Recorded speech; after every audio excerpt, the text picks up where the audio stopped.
friction and the pH of the soap. It's the friction that kills the bacteria in your hands. Yeah, and what's interesting is I noticed that prior to 2010, I don't know if you noticed this on the HA first aid curriculum, they recommended hand towels over, they wouldn't recommend air dryers because of the friction. Now I noticed they included hand dryers in the 2010 curriculum, I think probably because the hand dryer manufacturers went nuts. I mean, that's my suspicion, because it was all about the friction before. Use and a the towel. hand dryers, they rub your hands. Yeah. So. Good. This is a list that I got from when they just had little short interviews with people that said they'd been to 15 doctors, and these are the various diagnoses they got. And I've got chronic Lyme disease up there with a question mark because the IDSA does not recognize chronic Lyme disease. They will recognize post-treatment Lyme's syndrome. And that's what's listed on the CDC. If you, after your 4-week treatment, have any persistent symptoms, they refer to it as that. They will not entertain the idea of chronic Lyme disease. But this is the type of stuff that, you know, their doctors were telling them they had before they tested positive for Lyme's, finally. Did you look up the latency and how long it can stay in your body even after your first treatment at all? I'm years. These people are living with this for years. It's my understanding, the recent literature I read, is that once you've tested positive for Lyme's, you've truly had the disease itself, that you will always have it your whole lifetime. So all you're going to do is go into remission. They told my sister exactly that. Right, so you'll go into remission at times, and then you'll need to be retreated, and then She gets a flare-up, she needs Yep. the heavy-duty antibiotics to treat the flare-up, it'll go into remission, and it'll come back. And they had another guy. Forever. They just told her it's gonna be like yep, that you'll for have the it rest of her life. forever. It's yep. They had another case study of a guy who was a former park ranger. It was the same thing. He had, you know, it had been remission. He had been treated. 3 years later, he's getting symptoms again. And then he has to go back on antibiotics. So then, okay, so gave blood this last week.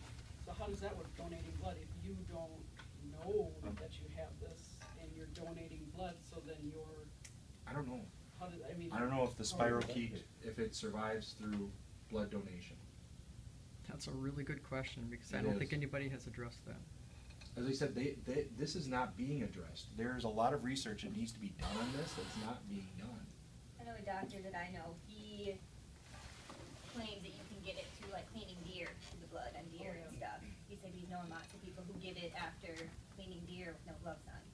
Well, here's the other thing. It makes you think you can get it through. With a cut on your hand or The woman in Florida non-intact skin. who got treated and she's now fine. Well, her husband started showing signs of symptoms, and of course the doctor's going, you know, this bacteria is very similar to syphilis. Who's to say it can't be transmitted sexually? And that's a study that needs to be done. Can this be more than just a vector-borne disease? Could she have transferred it to him sexually over those years they were married? Because she noticed that he would start showing signs of symptoms that she had years before, and that was unresolved. They hadn't done a follow-up on that yet, so I don't know how that turned out. Well, if they're not recognizing the disease, they're not gonna do a follow-up research on Yeah. that. Probably because they realize, my goodness, the can of worms that they would open. Yeah. So it's better just to leave it. Where's lie. most of the research coming out of right now, Lee? I don't know. It appears that in Wisconsin, we're kind of one of the trendsetters for it because we are, if you look on the map, do you have the map? Yeah, well, I have the map of where the Of where infection most rates of the are. infection rates are, and Yeah, Wisconsin is one of the highest. Well, there's the In fact, I infected think it is ticks. the highest, isn't it? No, East Coast is East the Coast, worst. oh, that's right, See, Maine and there's- out there had, yeah. Up in Massachusetts, Connecticut. Mhm. It was in Connecticut, Lyme, Connecticut, in 1976, where a 76. woman first noticed symptoms, and it took a long time. And also noticing that everybody in the community had similar symptoms before they were able to identify it. And a few of these people they talked to that had moved into areas where it was a common thing, all their neighbors had symptoms. All their, you know, they knew all these people in town who had Lyme disease. It's widespread on the East Coast. What about the implications of tourism? Because Linda brought that up, Mm-hmm. and how we want people to be up here coming up in November, right? to hunt deer. I mean, it's a huge tourism thing in the state of Wisconsin. Yeah. We don't want them shooting another white moose, But, that's for sure. but yet, we might have a disease that would impact us manipulating deer herds to keep the deer herd up high. And so the more you keep the deer herd up high, the more incidence of Lymes you're going to have, because that's one of the main animals that carry ticks. And bears. Is that truly They're- part of the vector, is the deer, for the disease spread? You know, you said that the ticks stand on the Any grass fur- and stuff, and you walk through and they pick them up. Yeah, it's any What about the fur-bearing. deer? Is the deer part of the spread of the disease? If I you, don't- if you look at like the UP of Michigan has a very small white-tailed deer population, and you look at that map, how much Lyme's disease do they have? Not as much. Hardly, I mu- can't yeah, remember, not but much it at talks all. about that on that website from that. Well, like when you've got the deer infected and you've got, like I said, and I should have kept that picture, where they pulled back the inside of an ear flap on a doe and just lines of deer ticks.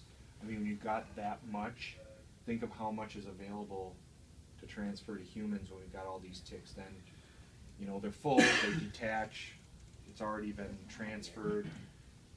So is the deer the carrier then? No, the tick is the vector. It's the one that actually carries from the deer to the other. But in order for them to survive, they have How to, does the they have to bacteria- bite something, Well, it they survives in feed the off the tick. blood. Because it takes a couple, like you said, it takes a couple days as they're feeding. But how does the tick survive Spirochetes. on the deer? The tick has And to does take the in tick blood go in from order deer to. deer? Mhm. That I don't know. I don't know where, and I don't think anybody knows where the Borrelia bacteria first originated. Did it originate with, Chronic wasting is actually Lyme's disease. what's that? I said, I wonder if Chronic wasting chronic disease wasting is actually is Lyme's actually disease. Lyme's. Well, the follow-up is why aren't all the deer doing that? I mean, if, I mean, obviously, they're not urban type animals, so. Should see my back. But notice, well, that's what he said, the chronic wasting disease, because these people that are untreated with Lyme's, they go for years. But that's- They don't die, they don't have an acute fatal event, they're for years with these symptoms of joint pain, tremors, and all this stuff. So, you know, when they do, if they die from like a arrhythmia, or from not being able to breathe, from their nerves being numb,